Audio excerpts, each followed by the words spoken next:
Assalamualaikum warahmatullahi wabarakatuh. Hari ini kumpulan kami akan membentangkan satu tajuk pembentangan iaitu keusahawanan dan etika pengurusan Islam di Malaysia. Saya Siti Aisyah binti Ibrahim, nombor matrik 18BI 01068. Sebelum kita pergi dengar lebih lanjut lagi untuk tajuk pada hari ini, kita tengok dulu apa itu keusahawanan menurut Islam. Dari sudut Islam, keusahawanan ni merupakan suatu aktiviti yang penting sejak sekian lama dan ianya telah bermula sejak kehidupan manusia di atas muka bumi ini dan terus berkembang pesat dari semasa ke semasa seiring dengan perkembangan kehidupan manusia itu sendiri. Contohnya kita dapat ambil daripada zaman Nabi dulu, iaitu Habil, anak kepada Nabi Adam AS, telah mempelopori bidang pertanian, manakala saudaranya iaitu Kabil mengusahakan bidang peternakan. Tambahan pula, para Nabi sendiri juga turut menceburkan diri dalam bidang keusahawanan, sama ada dalam bidang peternakan, pertanian, pertukangan ataupun perniagaan. Dan perkataan keusahawanan itu sendiri adalah satu perkataan terbitan daripada perkataan usahawan dan istilah ini lahir dari perkataan usaha yang bermaksud daya upaya termasuklah ikhtiar, kegiatan dan lain-lain perkara untuk melaksanakan sesuatu pekerjaan. Seterusnya kita tengok dari segi terjemahan dia pula, yang mana terdapat beberapa pengertian mengenai perniagaan merujuk kepada Kamus Al-Munawir menjelaskan perniagaan ini merupakan satu kegiatan usaha individu yang berorganisasi untuk menghasilkan keuntungan dengan menjual barang dagangan atau menjual perkhidmatan untuk mendapatkan keuntungan dalam memenuhi keperluan masyarakat. Dan ada juga yang berpendapat yang menyatakan bahawa perniagaan ini merupakan sejumlah keseluruhan usaha yang meliputi pertanian, produksi, pembangunan, pengedaran, pengangkutan, komunikasi, usaha tenaga dan pemerintahan yang bergerak dalam bidang yang menghasilkan dana, memasarkan barangan dan perkhidmatan kepada pengguna. Seterusnya, bila sebut tentang keusahawanan, perkara yang pertama akan terlintas dalam kepala kita adalah perniagaan. So, sebenarnya, keusahawanan dengan perniagaan ni mempunyai kaitan rapat dan definisi kedua-dua perkataan pun lebih kurang sama. Dan oleh sebab itu, boleh saya definisikan kat sini, keusahawanan ni merupakan satu perniagaan yang mana satu bentuk kaedah pusingan modal untuk mendapat keuntungan, dan perniagaan itu sendiri adalah satu cara untuk memperbesarkan lagi modal. Dan keadaan ini adalah berasaskan sistem perakaunan di mana modal peniaga akan bertambah dan kadang-kadang akan berkurang disebabkan oleh penambahan keuntungan bersih yang diperolehi setiap tahun. Kita tengok kat sini merujuk kepada pemikiran Wahbah Al-Zuhaili, yang mana beliau lebih cenderung untuk mentafsir proses perniagaan itu sebagai suatu yang selanjar dan satu yang berterusan daripada aktiviti jual beli yang sahih dan bukannya terhenti setakat satu transaksi sahaja. Dan hal ini mengatakan bahawa perniagaan juga merupakan satu rangkaian aktiviti yang berterusan kepada yang menyebabkan lahirnya aktiviti-aktiviti lain termasuklah syarikat atau korporat. Dan yang terakhir kita akan rujuk kepada pengertian daripada Imam Al-Razi yang mana menjelaskan bahawa perniagaan adalah sebagai satu transaksi barang-barang wujud atau belum wujud atau tidak wujud. Dan oleh demikian, satu perniagaan itu mestilah mempunyai unsur-unsur pertukaran barang dengan barang ataupun barang dengan perkhidmatan ataupun barang dengan nilai wang. Dan perniagaan juga dilakukan untuk mendapatkan keuntungan tanpa menindas orang lain dengan wujudnya persetujuan antara penjual dengan pembeli. Dan perkara yang paling penting dalam perniagaan adalah dilakukan dengan cara yang sah dan mendapat pengiktirafan di sisi syarak. Selanjutnya kita pergi kepada konsep asas keusahawanan Islam, yang mana terdapat tiga konsep asas, iaitu yang pertama adalah mencari rezeki yang halal dengan gigih untuk menyara diri, keluarga dan pembangunan ummah. Yang konsep kedua ialah penciptaan kekayaan di dunia ini, di mana kekayaan di dunia ini adalah pemilik mutlaknya Allah, dan segala kekayaan yang Allah ciptakan itu cukup untuk setiap orang di dunia ini. Oleh itu, manusia ini dipertanggungjawabkan untuk mencari kekayaan tersebut dan memikul amanah dengan menggunakan kekayaan tersebut dengan baik dan jujur agar mereka, sebab Di akhirat kelak, kita akan dipersoalkan tentang harta-harta kita. Okey, yang ketiga adalah menggunakan segala sumber bahan mentah dan kekayaan di bumi ini dengan efektif, cekap dan kreatif, yang mana boleh menambah nilai kepada ekonomi sesebuah negara dan kebaikan kepada sesebuah komuniti dengan memperkenalkan produk dan perkhidmatan baru dalam pasaran, menyediakan peluang pekerjaan, berwakaf dan menunaikan zakat. Dan konsep keusahawanan ini dilihat sebagai satu gabungan ekonomi yang berorientasikan keuntungan yang menggalakkan kemakmuran dengan asas agama yang kukuh, etika dan faktor-faktor sosial yang mana boleh diterima. Seterusnya kita pergi kepada dalil-dalil yang berkaitan dengan keusahawanan. Okey, merujuk kepada surah Az-Zariyat ayat 56 hingga 58 yang bermaksud A'udzubillahi minasyaitonirrajim. Dan ingatlah, aku tidak menciptakan jin dan manusia melainkan untuk mereka menyembah dan beribadat kepadaku.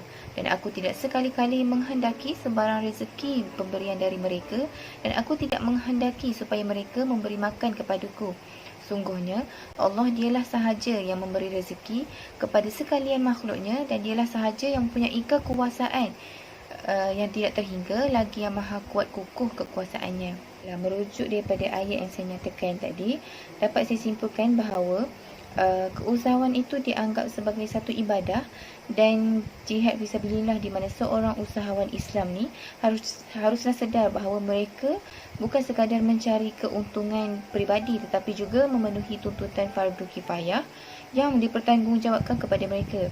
Dalam erti kata lain, seorang usahawan yang bersungguh-sungguh dalam usahanya menjalankan perniagaan yang halal dengan tujuan untuk membangunkan ekonomi juga merupakan satu jihad di jalan Allah. Sabda Nabi SAW, "Laisa ghina an kathiratil 'aradi walakin ghina an-nafs."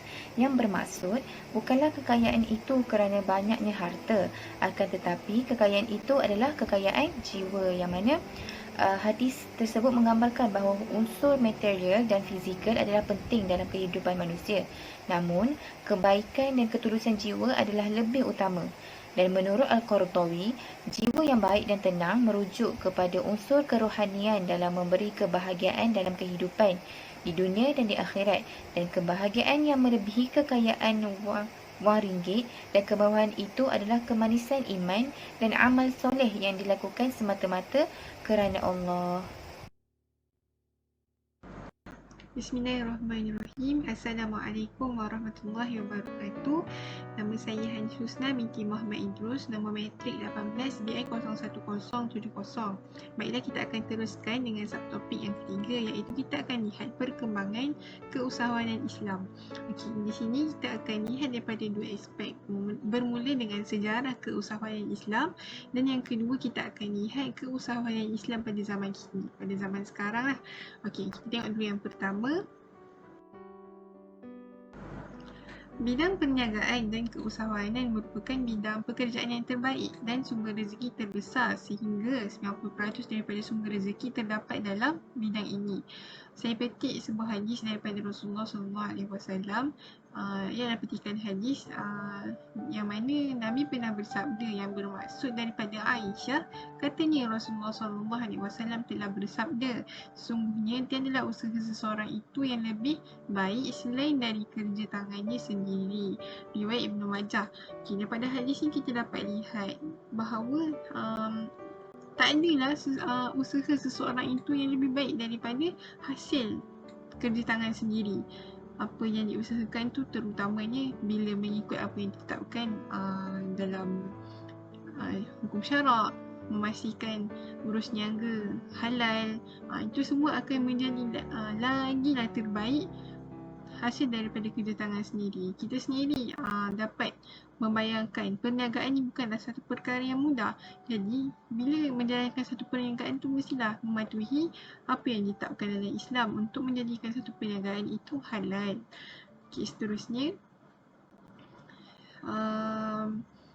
kita melihat daripada peradaban tarikh Islam daripada zaman dulu lah, kita tengok, sebab kita tengok sejarah kan, kita dapati bahawa kewujudan para usahawan dari kalangan umat Islam telah menjangkau ke dunia Afrika. Malah telah tertubuhnya beberapa buah jajahan Islam baru di benua Afrika seperti Somalia, Nigeria, Mali dan lain-lain tanpa melalui peperangan atau penaklukan. Secara umumnya, senario transaksi perdagangan yang pada ketika itu telah berjaya menarik kepercayaan penduduk tempatan kerana mereka menunjukkan adab sopan Islam yang tinggi ketika berurusan dengan mereka. Khasnya peraturan-peraturan yang berkaitan dengan perniagaan.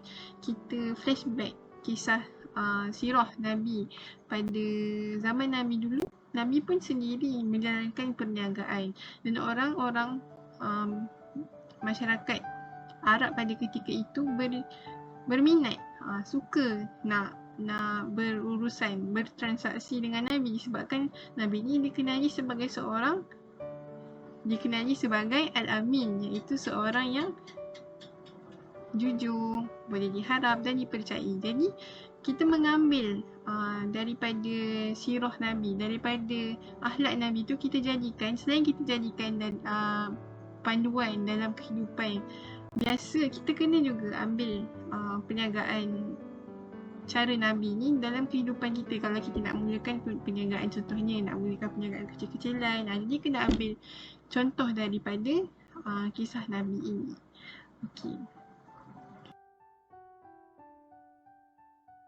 Okey, sekarang kita fast forward daripada sejarah keusahawanan Islam tadi, kita akan tengok ke keusahawanan Islam pada hari ini, pada zaman kita sekarang ni.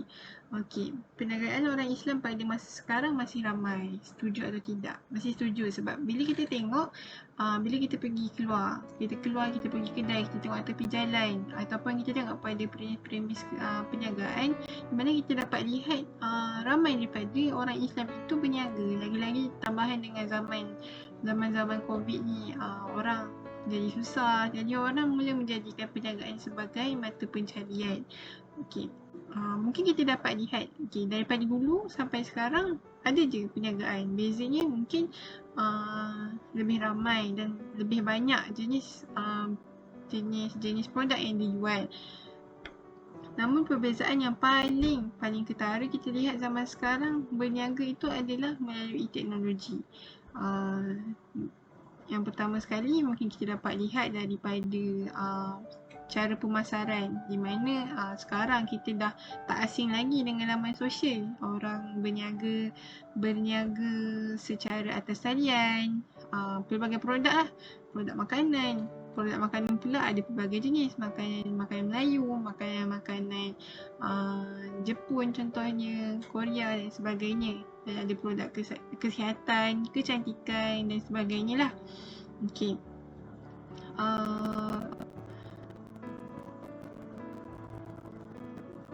Kemudian bukan setakat adanya teknologi yang pelbagai, iaitu macam smartphone lah, untuk kita promosikan perniagaan dengan ambil gambar-gambar yang menarik, dengan kita promote pasarkan kita punya produk tu dengan cara-cara yang mungkin lain daripada lain, yang menarik minat pelanggan. Tetapi ada juga teknologi yang hebat yang mampu memastikan produk tersebut, produk-produk yang dikeluarkan ni jauh daripada unsur-unsur haram. Yang ni mungkin kita dah belajar daripada topik-topik yang lepas yang berkaitan dengan teknologi, untuk mengenal pasti perkara-perkara haram lah dalam sesuatu barang, sesuatu produk. Okey.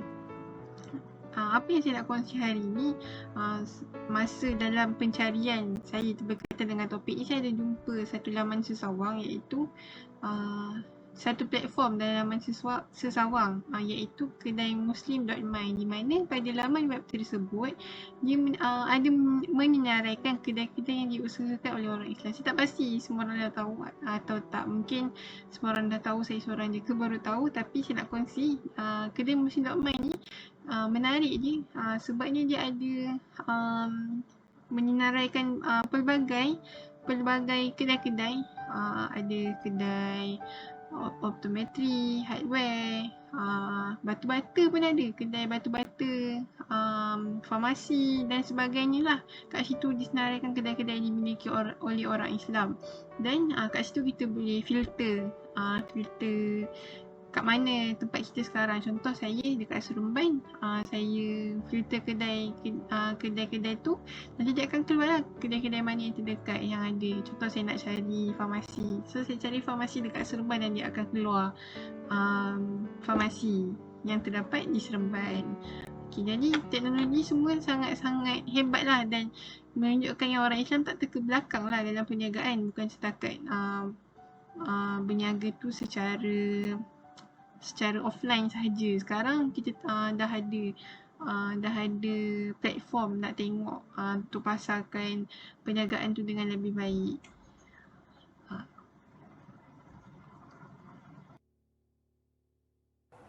Assalamualaikum warahmatullahi wabarakatuh. Saya Nurul Adira binti Muhammad Sabri, 18 BI 01040. Baik, kita pergi kepada etika dalam perniagaan. Dalam perniagaan, setiap tingkah laku organisasi atau individu mencerminkan sama ada perniagaan tersebut beretika atau tidak. Etika perniagaan ni amat penting dan perlu diamalkan kerana ianya memperlihatkan sejauh mana kualiti sesebuah perniagaan itu. Antara amalan perniagaan yang beretika adalah yang pertama, menjalankan tanggungjawab sosial kepada masyarakat, contohnya melalui pemberian sumbangan atau apa-apa saja, sebab benda ni adalah subjektif. Perkara yang kedua adalah memberi perkhidmatan yang terbaik kepada pelanggan, seperti mana yang sepatutnya. Pelanggan ni kan merupakan keutamaan dan pastinya pandangan dan penilaian seseorang pelanggan tu amatlah penting dan perlu diberi perhatian. Okey, yang ketiga adalah menghormati budaya atau norma masyarakat di mana perniagaan tu beroperasi. Sesebuah perniagaan tu mesti bersebab dia bina ataupun tubuhkan perniagaan di situ. Jadi antara sebab utamanya adalah untuk menarik orang di sekitar situ. Jadi pastinya pandangan orang-orang di sekitar situ perlu diberi perhatian. Okey, yang keempat adalah menjalankan perniagaan mengikut undang-undang negara seperti yang ditetapkan. Sebenarnya perkara ini sudah tidak perlu dipertikaikan lagi atau tidak perlu dibincangkan lagi, sebab sememangnya perniagaan yang baik adalah perniagaan yang mematuhi undang-undang, dan perniagaan yang tidak baik adalah perniagaan yang menyalahi undang-undang dan pasti dia akan diambil tindakan. Okey, yang terakhir adalah peniaga perlu menjalankan perniagaan yang memberi kualiti kepada pelanggan. Sebabnya perniagaan yang tidak berkualiti hanya akan merugikan diri peniaga sendiri. Kita pergi pula kepada etika pengurusan keusahawanan Islam yang terbahagi pada 4 perkara, iaitu merancang, memimpin, menyusun dan mengawal. Okey, merancang. Dalam sesebuah pengurusan, perancangan sangat penting untuk memastikan setiap aktiviti yang dijalankan mengikut landasan yang telah ditetapkan bagi mencapai sasaran organisasi. Pemimpin kena merancang untuk menjalankan perniagaan yang sah di sisi Islam dan tidak mengeluarkan produk yang menyalahi Islam. Okey, yang kedua adalah memimpin. Kepimpinan dalam sebuah pengurusan dan dilaksanakan dengan berdasarkan Al-Quran dan As-Sunnah dan sentiasa mengharapkan petunjuk daripada Allah. Pemimpin yang patuh kepada ajaran Allah akan sentiasa menyedari bahawa tanggungjawab itu yang dipikul dan sasaran dan perkara yang perlu dilakukan untuk memberikan hasil yang terbaik kepada organisasi. Okey, seterusnya adalah menyusun. Pengurus perlu sentiasa mengatur setiap perkara dalam organisasi seperti objektif dan sasaran organisasi dengan menitik beratkan beberapa perkara, iaitu sumber yang terhad, kewangan, isu alam sekitar dan pembangunan sumber manusia. Sebab apa? Sebab perkara ini penting dalam industri perniagaan untuk memastikan sesuatu perniagaan itu boleh menandingi atau berada setaraf dengan perniagaan antarabangsa yang lain dan sekaligus boleh meningkatkan nama Islam itu sendiri. Okey, seterusnya adalah mengawal.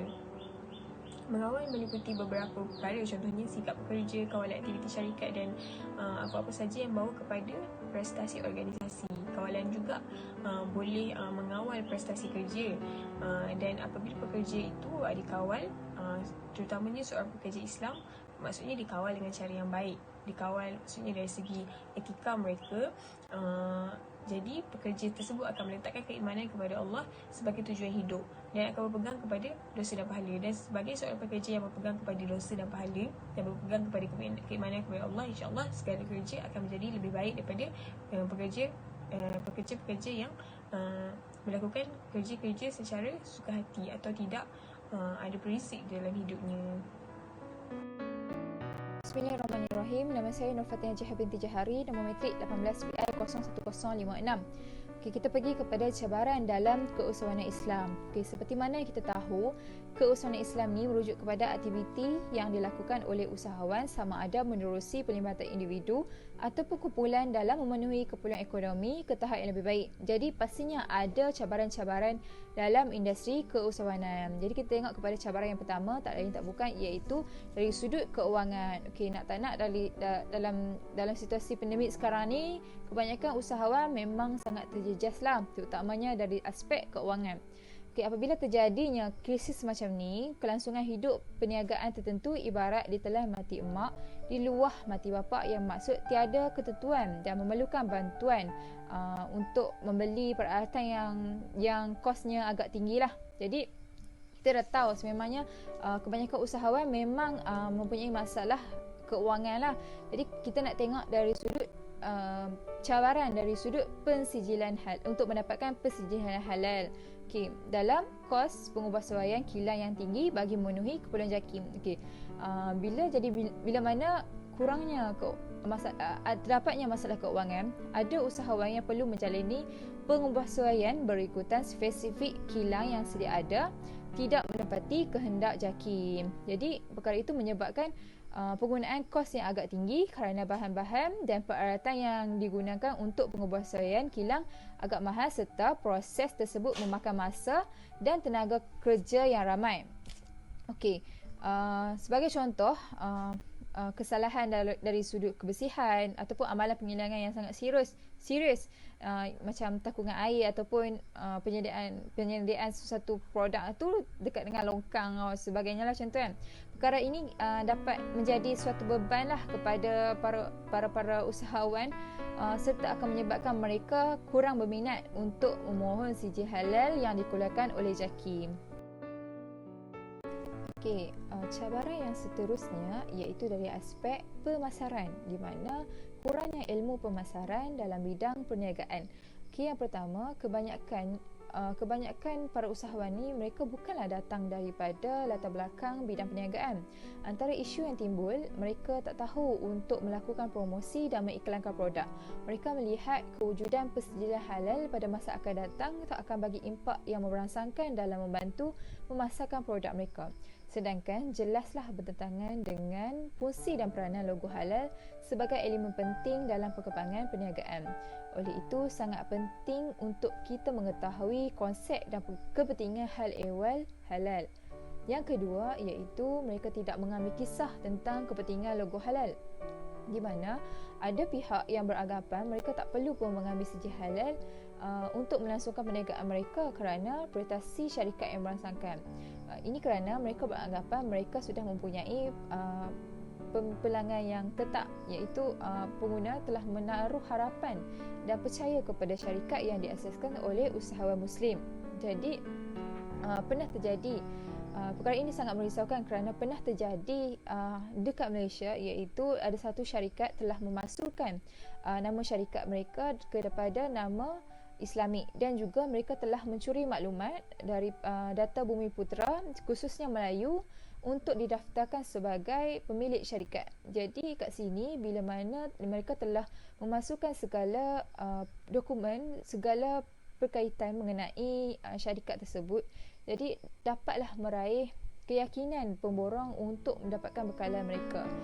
Dekat sini kita sebagai orang awam sangat susahlah untuk mengetahui status kehalalan sesuatu produk. Jadi cabaran yang amat penting yang harus ditangani oleh pihak kerajaan dalam memberi kesedaran kepada perniagaan kepada para usahawan tentang keperluan sijil halal dalam perniagaan mereka. Kita juga sebagai individu perlulah mengambil tahu dari mana datangnya produk tersebut.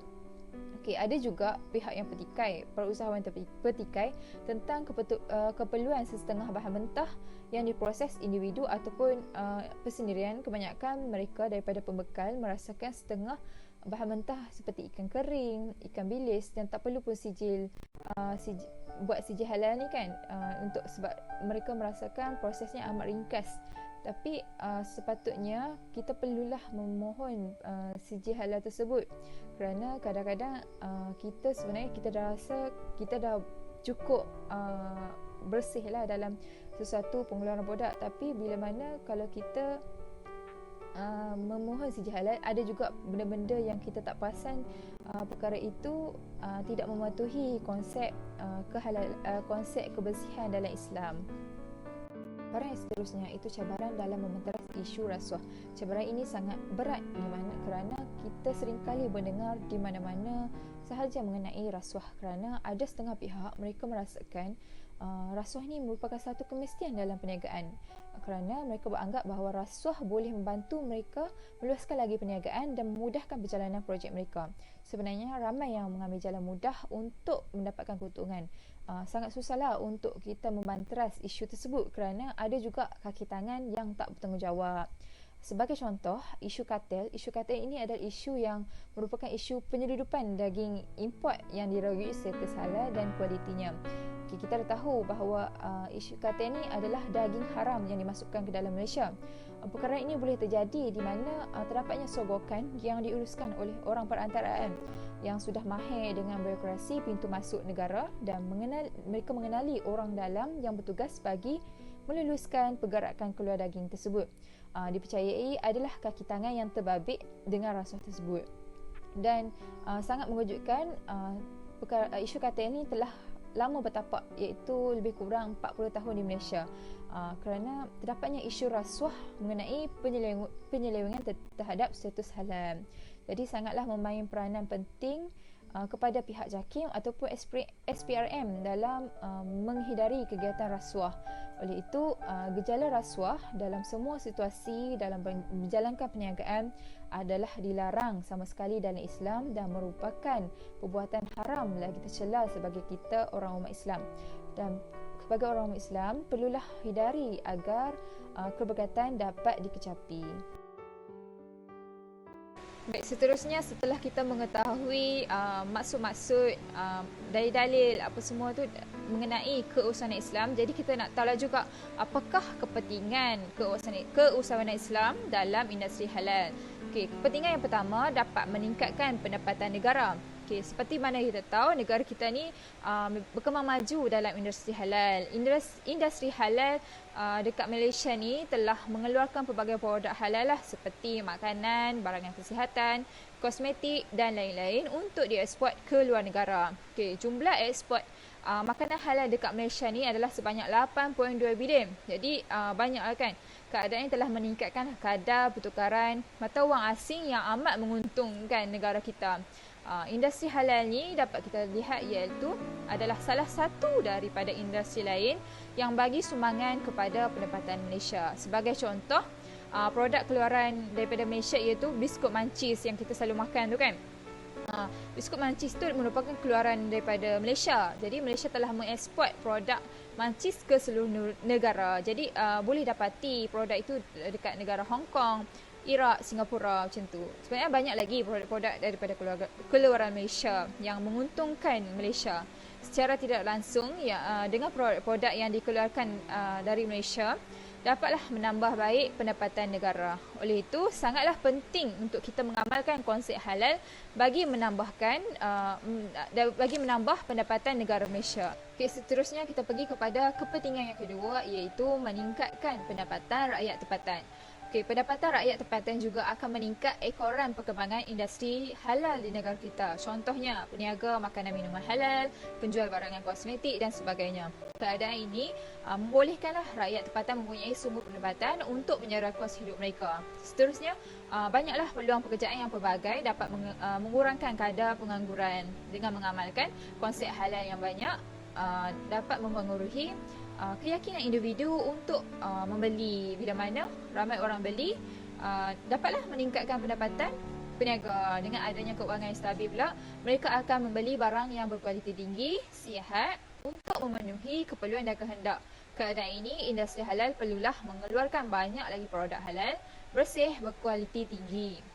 Kepentingan yang ketiga iaitu kemasukan pelabur asing. Perkembangan dalam industri halal juga menarik minat pelabur asing untuk melabur dekat negara kita. Negara Malaysia ni ada 8 taman industri halal yang membekalkan banyak kemudahan. Keadaan ini menggalakkanlah kemasukan pelabur asing ke dalam negara kita.